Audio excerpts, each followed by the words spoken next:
Test series খেলতে বর্তমানে পাকিস্তানে অবস্থান করছে বাংলাদেশ ক্রিকেট দল। 2 ম্যাচের এই সিরিজ শেষ হবে সেপ্টেম্বরের 3 তারিখ।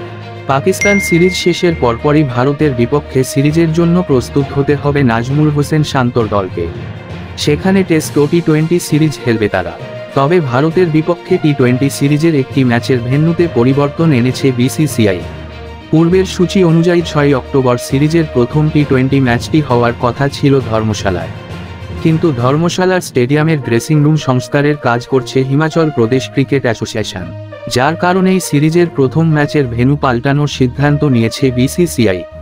বিসিসিআই তাদের বিবৃতিতে জানায়, ভারত ও বাংলাদেশের মধ্যকার প্রথম টি-20 2024 সালের 6 অক্টোবর ধর্মশালায় অনুষ্ঠিত হওয়ার কথা ছিল।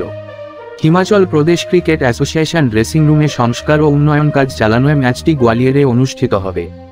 পাকিস্তানের পর আগামী মাসে ভারত সফরে যাবে বাংলাদেশ। 19 সেপ্টেম্বর চেন্নাই টেস্ট দিয়ে শুরু হবে ভারত বাংলাদেশ সিরিজ। 27 সেপ্টেম্বর কানপুরে হবে সিরিজের দ্বিতীয় টেস্ট ম্যাচ। টেস্ট সিরিজের পর বিরতি থাকবে 4 দিনের।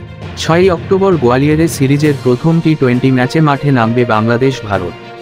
দিল্লিতে দ্বিতীয় টি-20 ম্যাচটি হবে 9 অক্টোবর আর শেষ ম্যাচ 12 অক্টোবর হায়দ্রাবাদে।